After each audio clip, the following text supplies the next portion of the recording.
my little nephew loves this movie called The Red Panda. And in it basically has this girl, she basically meditates to calm herself down because if she doesn't, she'll get very angry and explode into a red panda. So these techniques of basic emotional regulation can be taught from a really young age. You've probably heard of that study about don't eat the marshmallow. So when people, are able to have that sort of self-control, there are all these benefits in life. Welcome to The Ripple Effect, the podcast that takes you on a journey through the minds of Wharton faculty. I'm your host, Dan Loney, and in each episode, we'll be diving deep into the inspiration behind the groundbreaking research that Wharton professors have conducted and exploring how their findings resonate with the world today. Well, when you talk about wellness in the workplace, there are obviously traditional elements that are focused on, like employee health. But one of the things added into the mix in recent years is the concept of mindfulness. Lindsey Cameron is an assistant professor of management here at the Wharton School and has done research on this area, and she joins me here in studio. Great to see you again. How are you? I'm great. How you doing? So I guess let's start out with the concept itself. And some people may know about it, others may not. When you think about the concept of mindfulness, how do you best describe it? What's happening right now in the present moment? So where are your feet? Where's your back? How's the quality of your breath? Present moment awareness. And then so in the scope of bringing it and thinking about it in the scope of the workplace, how does that connection come together? So it depends a bit about what your job is. What does it mean to be fully in the present moment? If you're a call center rep, it's that right before you pick up the call, taking that breath, how are you going to interact with that client? If you're, Kobe Bryant was a great meditator, really well known for what he did. And for him, that moment of present, when he's at the free throw line, taking that shot.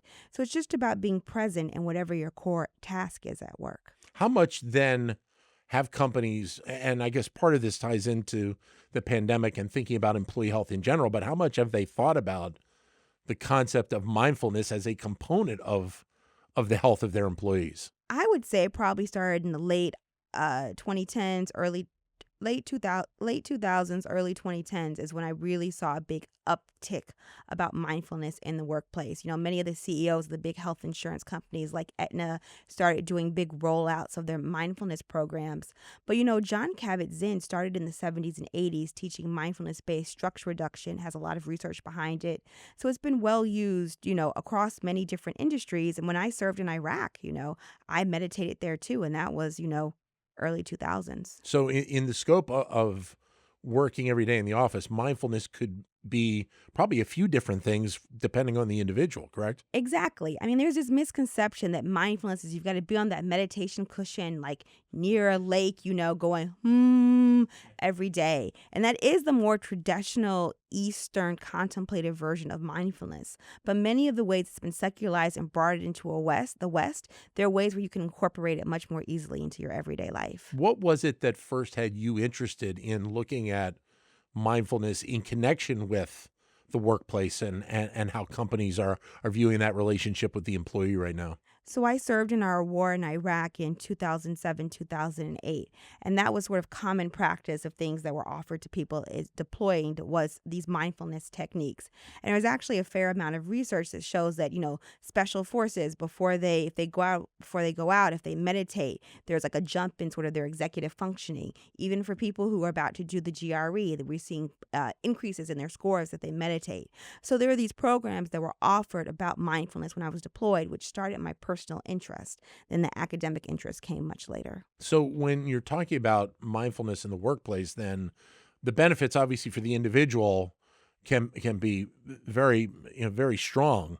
But for the company, when they're thinking about having mindfulness in the genre of the workday, they're thinking about, companies think about bottom line benefits. So there's probably a healthcare benefit that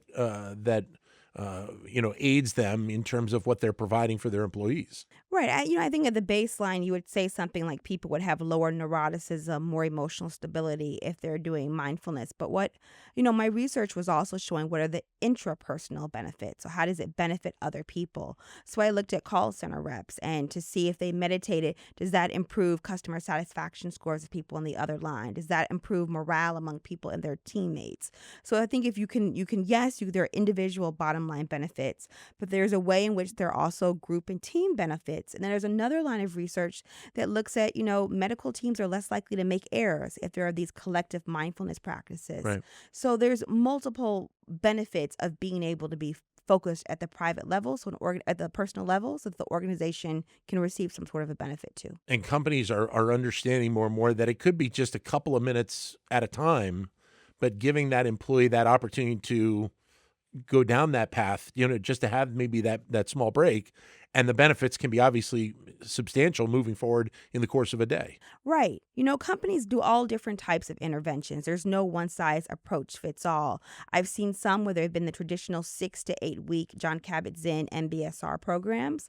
But what I worked on in my experiments and my research are these more on the spot interventions. Right. So what can you do for 2 to 3 minutes, over 2 to 3 weeks to sort of build up that muscle and put in Right. those reps? I know that you originally did this research back in 2019. Since then, we've obviously had the pandemic, and the pandemic changed, I think, a lot of people's thought process about a lot within the office. How do you think the pandemic impacted the need for, or at least the thought process around mindfulness? I can't say anything has changed. Mindfulness is 5, 6, 7, 8,000 years old. Like this is a Yeah. contemplative practice. It might seem like it's new to the West, but it's helped people throughout the millennia. So when you look at like the pandemic, yes, that was, a shock that happened, but these are just core tools that the research says have lots of benefits for both individuals, groups, and And it organizations. seems like there is more of a connection or an understanding about mindfulness in general. I mentioned to you before we started this, my kids, when they were little, their school had a mindfulness class that they went to once a week. And so it's not just businesses that are starting to understand this. There are so many other segments of our life that are maybe incorporating this. Right. I don't know. My little nephew loves this movie called The Red Panda. And it basically has this girl, she basically meditates to calm herself down because if she doesn't, she'll get very angry and explode into a red panda. So these techniques of basic emotional regulation can be taught from a really young age. You've probably heard of that study about don't eat the marshmallow. So when people, Yeah. are able to have that sort of self-control, there are all these benefits in life. But the way, mindfulness is just another way to have emotional regulation, to allow you to separate and have a gap between a stimulus and a response. And that's something we need at any age of our life. And I guess in any age, when people are feeling pressure, even when they're feeling pressure in their work that they do every day, it's great to have these tools available to them to be able to divert for a second or two and then kind of regroup. Exactly. Yes, the pandemic was just one recent crisis, but life is all about weathering one one crisis after another. So no, these are core tools that can help you at any age through any time. So then how important then does this become for companies when they think about the overall landscape of the type of healthcare program that they're bringing Mhm. forward for their employees? So I see it as should be a core benefit that the company should offer. The question is in what form really makes sense. Are you doing the type of work where you want to pay for people to take a 6 to 8 week training out, class, and that might really work in a medical environment. We see lots of results that show if you can have these sort of interventions happen, people are more likely to do heedful interrelating and look at SOPs and checklists very quickly, carefully to make sure they're not medical errors. But that's one bigger type of investment versus do you just give people a subscription to something like Headspace or Muse or any of these apps? So there's a lot of different variations about how you implement a mindfulness program, and there's also different types of mindfulness. And so another thing that my research has shown is that like loving kindness meditation, which is where you sort of beam loving kindness and goodwill to people, can have a different set of outcomes versus if you're doing just focused breath. So it can really be organization specific what they're going to choose to implement. Does the concept of mindfulness gain any benefit by the community that you have within your office and and being there. And I mean, because there's obviously a larger conversation around remote work and being It's in the true. office right now. And I don't know if there's a component of that Yeah. that comes into play. That's a really good question.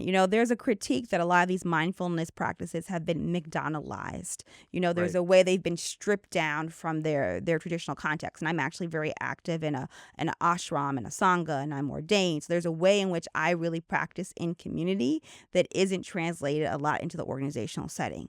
My research has shown that it can be effective even when, and not just my research, others as well, shows it can be effective when it's practiced individually. So in this remote environment. But someone who's traditional in these practices would say that's not the real benefit, because the goal for mindfulness is not to be better at your work or to get higher performance scores. It's to reach enlightenment and to end suffering. Right. So off of the research you did in 2019, how have you looked to try and follow up, or what other areas are you looking to try and follow up to continue and advance this understanding? Oh, that's really exciting. I'm glad you brought that up, because I'm just starting this project, and so I'd be interested in talking to people who are interested. So this is in coordination with the MAC Center, our Center here for Innovation, and you've probably seen a lot about psychedelics in the news, which is traditionally it's been used as a medicine in a lot of indigenous spiritual communities. It's being used more in the West, sometimes spiritually, sometimes recreationally, sometimes therapeutically. But what psychedelics do is it creates a sense of deep mindfulness in the person, and also a sense of ego dissolution, so that people become less me-centered and can be more other-centered. So this research, which I'm doing with a postdoc, Elaine Wong here at Wharton, is about how you can induce mindfulness through these people who are doing maybe these psilocybin retreats, and then what are the impacts for tech workers? What is the impact for innovation and leadership? And there have been quite a few recent articles in Wired and the New York Times that have been talking about tech CEOs going these sort of retreats, taking psilocybin, and then having insights to move their company forward. So that's the research I'm looking into, the new space. So it's interesting you bring that up, because I think we've talked about this in the scope of the employee, but there's an element of what mindfulness can bring to the executive, to the leader of companies as well. There is. I mean, this is all anecdotal, if you sort of read the recent articles in the Times and Wired, but they talk about a great more sense of openness, risk-taking, higher amounts of creativity, anything that you want a senior leadership to be open-hearted and open-minded. These sort of in-depth meditation immersion experiences, which often happen in a group as well, seem to be a catalyst for that. Lindsey, great to talk to you. Thanks very much. It was great talking to you too. Thank you. Lindsey Cameron, Assistant Professor of Management here at the Wharton School. Thank you for listening to The Ripple Effect. We hope you found this episode informative and engaging. Don't forget to subscribe and leave us a review so that we can continue to bring you the best insight from the Wharton School.